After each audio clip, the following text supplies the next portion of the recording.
Ito si Grace Roloff.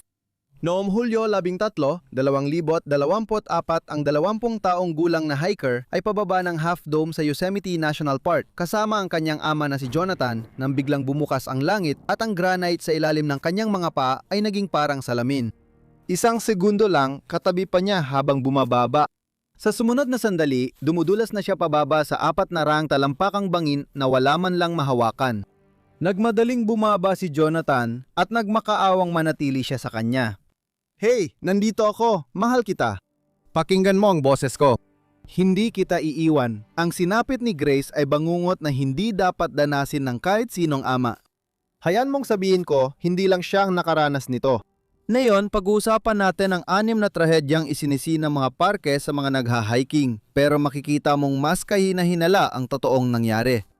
At magbigay pansin ka sa ika-5 kwento. Ito ang kwento na nagpuyat sa akin dahil pinatutunayan nito na sa loob ng 15 taon may $6 na solusyon ang National Park Service kontra pagkamatay, pero di nila ginamit.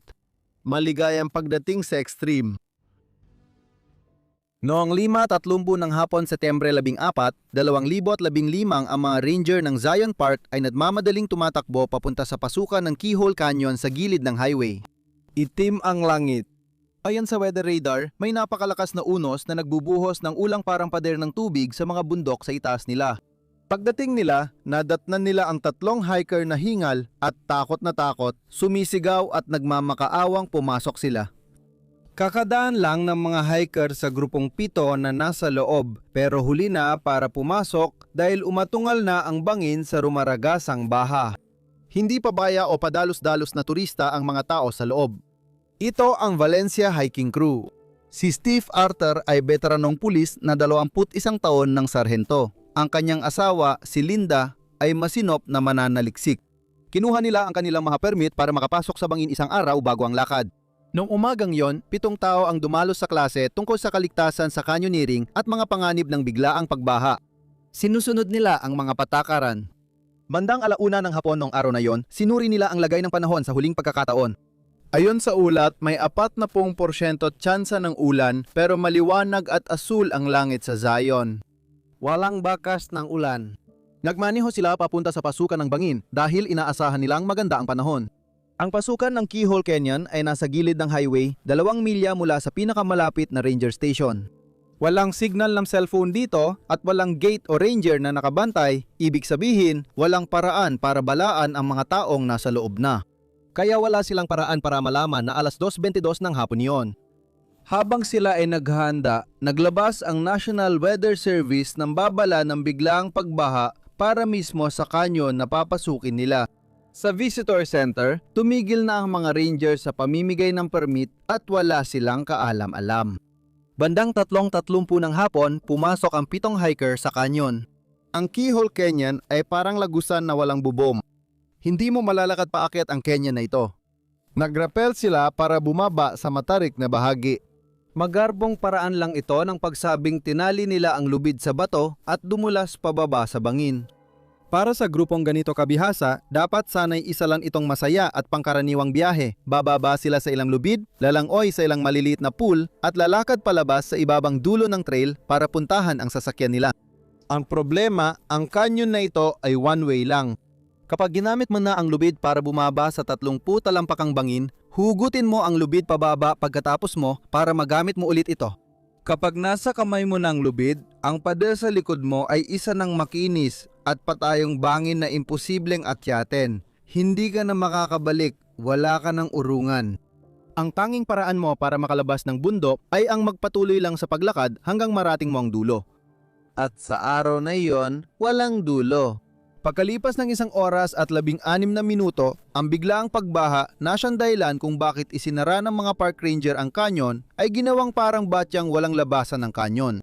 Sa loob lang ng 15 minuto ang agos ng tubig sa bangin na yon ay mula sa banayad na sapa na pwede mong tawirin, naging rumaragasang baha na kayang magpagalaw ng malalaking bato.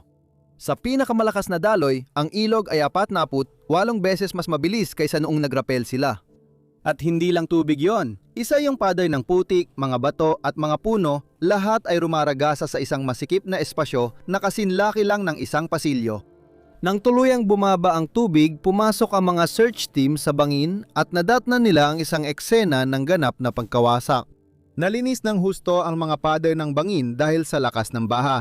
Sa pinakakitid na bahagi ng bitap, nakita nila ang mga gamit at backpack ng grupo na wasap at nakasabit sa mga sanga ng puno, 20 talampakan taas mula sa lupa.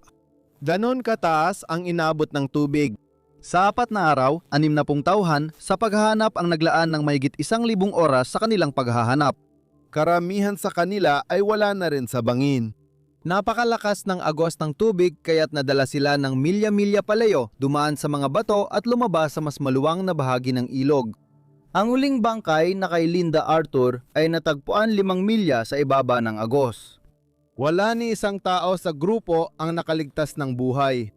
Ito ang huling litrato na meron tayo sa kanila. Kuha ito sa tuktok ng bangin bago sila magsimulang bumaba. Nang tanungin ng mga pamilya at mamamahayag ang National Park Service Kung bakit walang ranger sa simula ng trail na mismong haharang at magpapabalik sa kanila matapos ang babala, ginawa ng NPS ang karaniwang ginagawa ng mga institusyon. nag-anunsyo sila ng pagsisiyasat. Bumuo sila ng review panel. Malamang magtitipon ang mga eksperto sa huling bahagi ng Nobyembre. Pinag-usapan nila ang posibilidad ng paghihigpit sa pagpasok sa kanyon, pag-aatas ng pagtatasa ng kakayahan at pagpapatupad ng mas pinaigting na mga programa sa edukasyon. Taong 2015 yon. Walang inilabas na pinalapampublikong ulat mula sa review panel na iyon. Ganito mo malalaman paano nakikita ng National Park Service ang responsibilidad nito. Nang tanungin ang park superintendent kung dapat bang naprotektahan sila ng permit system, inamin niyang ang permit system ay ginawa para protektahan ang kalikasan, hindi naman talaga ang mga tao. 7 tao ang nagbayad, may valid permit, sinabihan sa panganib at nagtiwala sa sistemang sasaluhin sila kung may masama mangyari. Walang taong nakabantay sa pasukan. Kahit napakatrahedya ng kwentong ito, hindi ito ang nasa listahang nagpawala ng tulog ko. Darating pa yun mamaya. Sa ngayon, lilipat tayo ng 22 milya pahilaga sa Half Dome sa Yosemite National Park at isang tanong na hindi pa lubos na nasasagot ng National Park Service. Taon-taon, libu-libong tao ang umakyat papunta sa batong ito. Sa isang maliwanag na umaga na tanaw ang buong lambak sa ibaba mo, isa ito sa pinakamagagandang tanawin na makikita mo sa buong buhay mo. Pero para makarating sa tuktok, kailangan mong makaligtas sa huling 400 talampakan. Halos pa tayong pader ito ng granite. Ang kaligtasan mo lang ay 2 metal na kable na nakakabit sa bato at maninipis na kahoy na tuntungan ng paa. Nandun si Grace Roloff, 20 taong gulang para mag-enjoy sa tanawin noong Hulyo 13, 2024. Hindi naman siya dapat nandoon. Siya at ang kanyang ama ay ilang taon nag-apply ng permit hanggang sa wakas ay nanalo sila sa araw-araw na lottery ng parke na naglilimita sa bilang ng tao sa ilang daan lang bawat araw. Akala nila sila ang maswerte.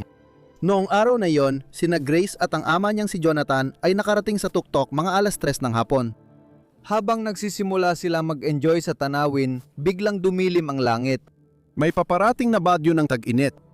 Sa karamihan ng paboritong pasyalan sa Amerika, kaunting basa lang ang aabutin mo pauwi sa sasakyan. Sa Half Dome, ibig sabihin nito ay mas malala pa. Sinimulan nila ang pagbaba habang umuulan. Binayo ng ulan ang granite at ang matitigas na tabla. Sa Half Dome, ang mga kahoy na tinatapakan mo ay may 10 talampakang pagitan bawat isa. Sa pagitan ng mga tabla, wala kundi makinis na bato. Si Grace ay nakasuot ng bagong-bagong sapatos pang hiking. Binili niya ang mga yon para sa trip na ito, tiwalang magbibigay ng kaligtasan ang bagong goma. Ngunit ang bagong swelas na di pa nagamit ay maaring mas madulas sa basang bato.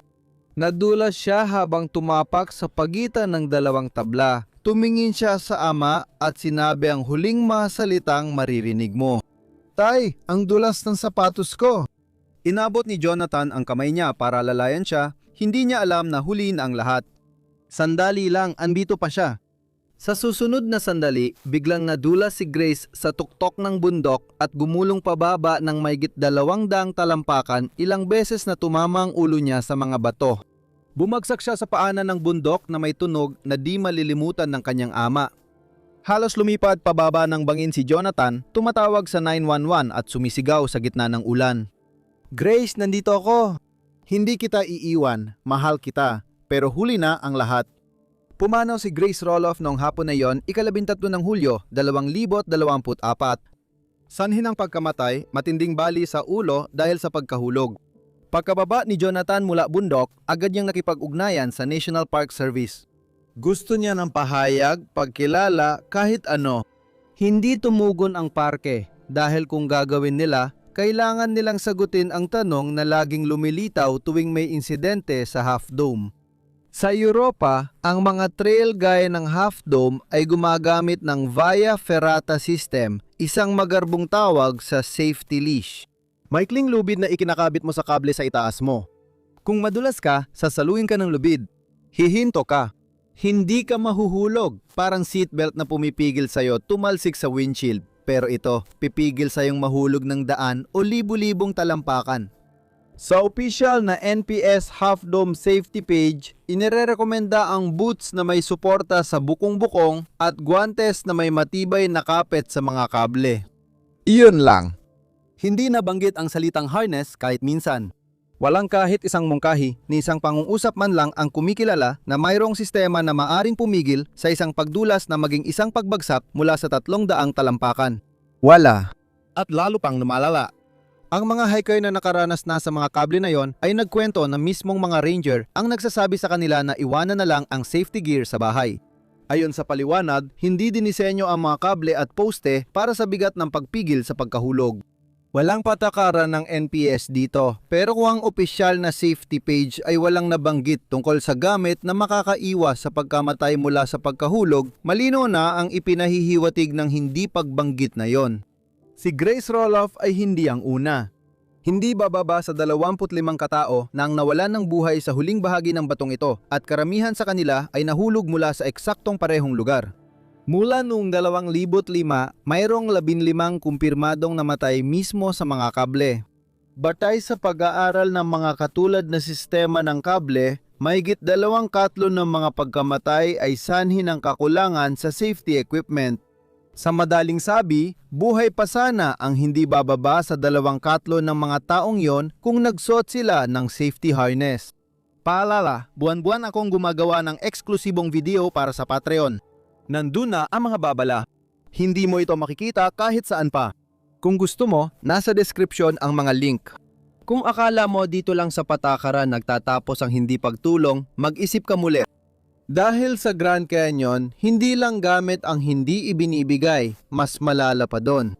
Ang canyon ay isa sa 7 likas na kababalahan ng mundo, pero tuwing buwan ng Hunyo hanggang Agosto, isa rin ito sa pinakamapanganib na lugar sa Amerika para maglakad-lakad. Direktang nasa itaas ang araw. Ang totoong pumapatay ay ang radyat na init. Ang malalaking pader ng canyon ay sumisipsip ng init ng araw buong maghapon at ibinabalik ito na parang convection oven.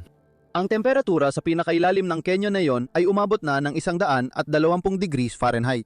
Karaniwang nasa mahigit 100 ito tuwing tag-init. Ang katawan ng tao ay nasa 78.6 na degree Fahrenheit. Kaya ano ang mangyayari kapag ang isang 53 taong gulang na babae mula sa Hudson, Ohio ay nag-backpacking ng ilang araw at umabot sa 115 degrees ang temperatura sa ilalim ng canyon? Kilalanin si Michelle Mida. Isa siyang guro sa St. Mary's Catholic School sa Hudson, Ohio. Inilarawan siya ng mga kasamahan at magulang bilang maalaga, laging nakangiti at matiisin, kabaliagtaran ng isang mapagsapalaran. Noong Hunyo 11, 2021, nagpasya si Michelle na sumubok sa Grand Canyon kasama ang 5 kaibigan sa isang ilang araw na backpacking trip. Kompleto siya sa permit at iba pang kailangan. Babae ito na tama ang lahat ng ginawa.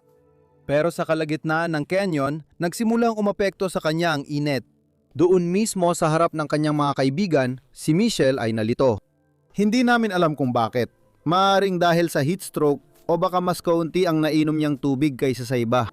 Sa 115 degrees posible ring puso niya ang dahilan. Ang alam namin, isang sandali ay naglalakad pa siya kasama ang grupo niya.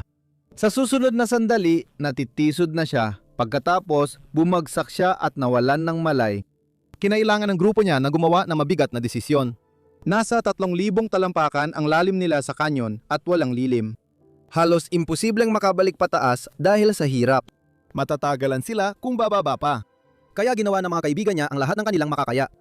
3 kaibigan niya ang bumaba sa canyon para maghanap ng tulong. Masuwerte silang nakakita ng grupong may satellite phone at agad tumawag ng tulong. Nakarating sa National Park Service ang kanilang tawag ng tulong bandang 1:15 ng hapon. Hindi nakapag-respond ang mga ranger hanggang kinabukasan. Pagnilayan mo muna yan, may babaeng walang malay sa ilalim ng Grand Canyon at humingi na ng tulong ang kanyang mga kaibigan. At ang ahensang responsabale sa canyon na yon na naniningil ng entrance fee, nag-i-issue ng permit at namamahala sa bawat bahagi ng trail ay hindi siya narating halos 24 na oras. Pagdating ng tulong, huli na ang lahat. Si Michelle Rosemeter ay opisyal na kanumpirmang patay noong Hunyo 20, 2021. At ito ang inilagay ng National Park Service sa pinakadulo ng kanilang press release matapos siyang pumanaw. Tandaan na pwedeng maantala ang pagsaklolo ng NPS sa mga hiker tuwing tag-init dahil sa kaunting staff, dami ng rescue calls, pangkaligtasan ng empleyado at limitadong paglipad ng helicopter kapag matindi ang init. Iyan ang patakaran na isinusulat at ipinapamahagi tuwing may libing. Umiral ito dahil ang buong preventative search and rescue team ng Grand Canyon ay binubuo lamang ng 7 seasonal na ranger at isang full-time na supervisor. Para sa isang canyon na tumatanggap ng mahigit 6 na milyong bisita bawat taon, sa totoo lang, isa lang yon na ranger para sa bawat 850,000 na bisita. At isinara na ba ng parke ang trail kapag matindi ang init? Isang tagapagsalita ng NPS ay minsang tinanong tungkol dito. Sabi niya, malaki ang magiging epekto nito sa mga komersyal na operator sa parke. Mga komersyal na operator. Si Michelle Meader ay nangangailangan ng isang ranger, isang helicopter, isang tugon bago magdilim. Ang nakuha niya ay isang pre-made na talata mula sa isang sistema na hinayaan siyang maluto sa 115 degree na init dahil ang pagpapadala ng mas maraming resources para iligtas siya ay masama lang sa negosyo. Kahit makakaiwas ang tulong sa ilang trahedya, may ilan talagang hindi maaabot at nakakalungkot, sana'y nawasan. Dahil kung tiningnan mo ang Norris Geyser Basin sa Yellowstone National Park noong ika-7 ng Hunyo, 2016 halos mabubulaga ka sa iyong makikita. Makikita mo ang 2 kabataang palihim na pumasok sa ipinagbabawal na thermal zone kung saan kasimpis ng biskwit ang lupang nasa ibabaw ng kumukulong tubig. Makikita mo silang huminto sa tabi ng maliit na kulay abong lawa na bumubula at sumisitsit, sobrang labo na halos di mo makita kahit 1 pulgada sa ilalim ng ibabaw. At makikita mo ang isa sa kanila na yumuko para mas mapagmasdan ito. Ang pangalan ng taong yon ay Colin Scott. Siya ay 23 taong gulang at natatanging nagtapos ng psikolohiya sa Pacific University sa Oregon. Dapat magsisimula na siya ng doctoral program sa taglagas na yon. Siya at ang kapatid niyang si Sable ay nasa post-graduation trip at naghahanap ng adventure. Kaya pumunta sila sa Yellowstone, naghahanap ng lugar na pwedeng pasukan at pagbabaran. Pero ang Yellowstone ay hindi isang spa. Isa itong bulkanikong lugar. Ang tubig dito ay mainit, asidiko at kadalasang lampas sa sukat ng kahit anong thermometer. Hindi tulad ng ibang parke na parang mungkahi lang ang hangganan, malino sa Yellowstone na bawal paglaruan ang mga tubig dito. May mga karatula at federal regulations sa bawat labasan ng boardwalk na nagbabawal sa bisita lumihis sa daan.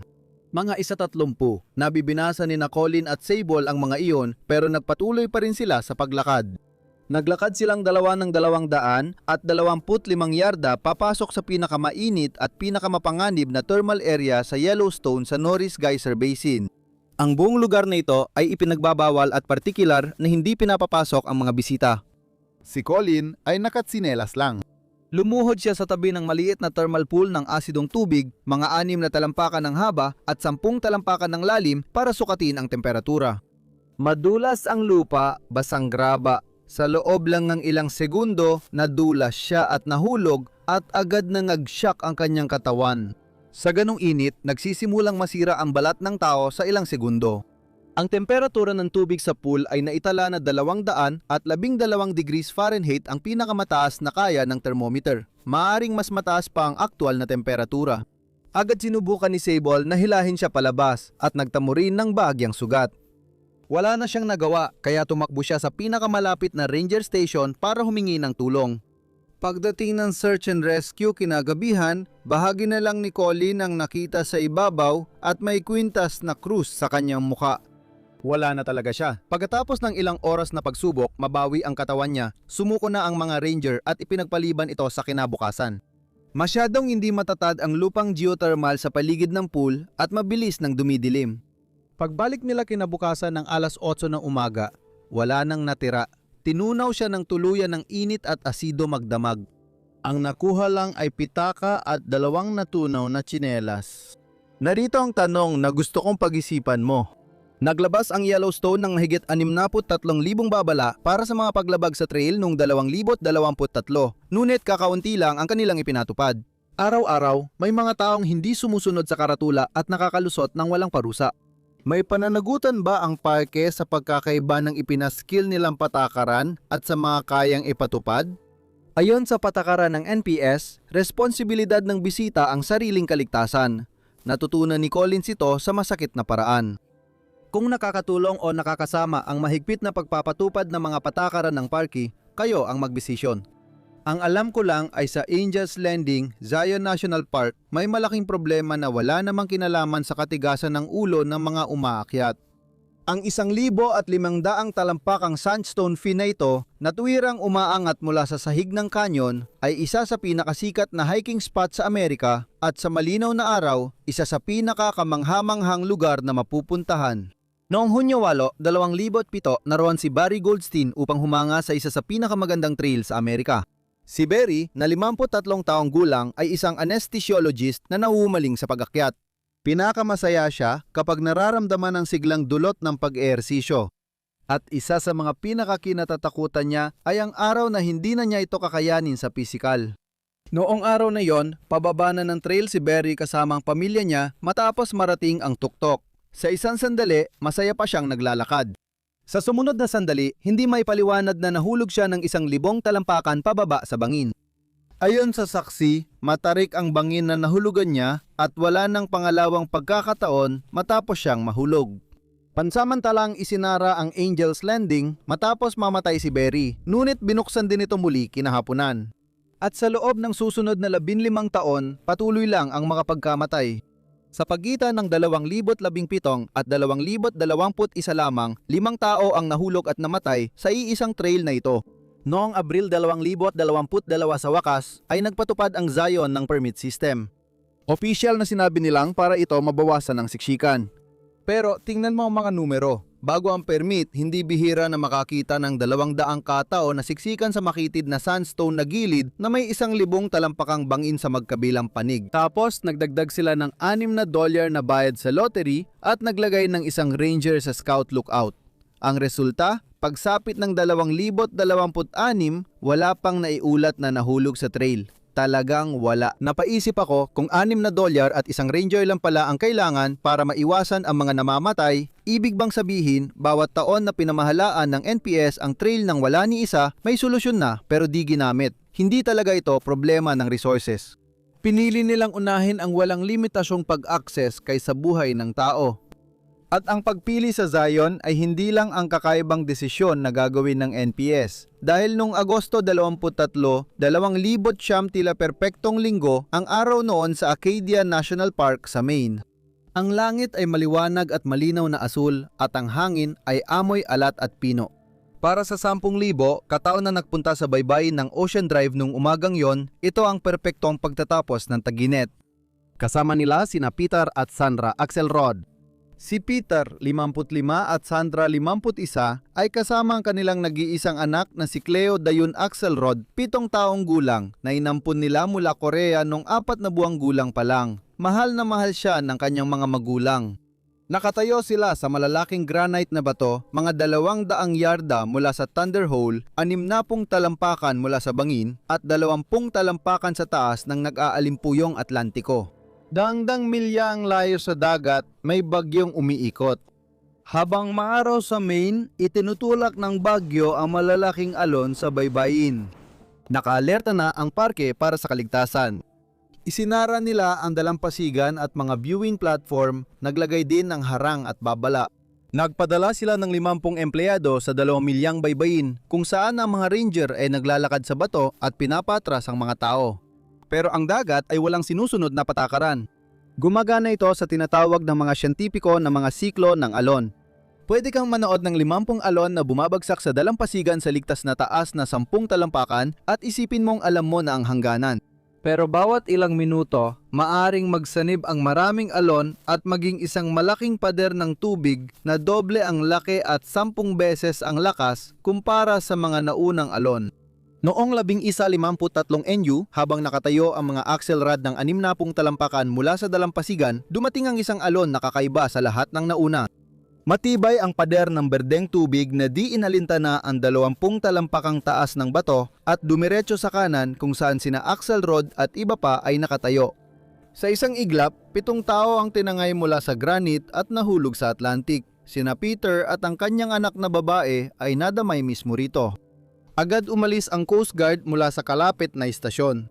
Magulo ang tubig, maraming bula at bato. Natagpuan si Peter Axelrod matapos 70 minutong paglaban para lumutang sa nagyayelong tubig. Pero wala na si Cleo. Napatuloy ang paghahanap ng 3 oras. Sa huli, natuklasan ng helicopter na may thermal imaging ang heat signature ng 7 taong gulang na batang babae kalahating milya mula sa kinatatayuan nila nung una. Si Cleo yon, nadala siya ng alon hanggang doon. Sinubukan saglit ang CPR pero hindi na ito kailangan. Wala na siya. Halata naman ang tanong. Kung alam ng parke na tumatama ang alon dulot ng bagyo at may 50 empleyado sila sa lugar, bakit hinayaang tumayo ang isang 7 taong gulang na bata sa lugar na maabot siya ng alon? Nang tanungin, pareho lang ang sagot ng mga autoridad ng parke na madalas marinig sa karamihan ng trahediya sa mga pambansang parke. Pinakaligtas ang park kung walang papapasukin, kaya siguradong walang masasaktan o mamamatay. Sa madaling salita, nagbigay kami ng babala at kapag nagawa na namin iyon, wala na sa amin ang pananagutan. Ito ang pinakasiguradong paraan ng institusyon para umiwas sa pananagutan. Para sa National Park Service, nagtatapos ang tungkulin nila sa dulo ng karatula. Saan nagtatapos yon? Sa anong punto nagkakaroon sila ng obligasyon dahil sa bayad na ibinayad mo at sa permit na hawak mo, higit pa sa isang babalang karatula at press release? Wala akong sagot dyan. Ikaw, meron? Sabihin mo sa akin sa komento. Hindi rin laging park services ang may kasalanan. 30 taon nang umaakyat ng walang lubid ang alamat ng free soloing na ito. Isang araw, nagpasya siyang balewalain ang tanging senyales na pilit ipinapadala ng kanyang katawan. Ito ang nakakakilabot na kwento ng huling mga minuto ni John Bakar.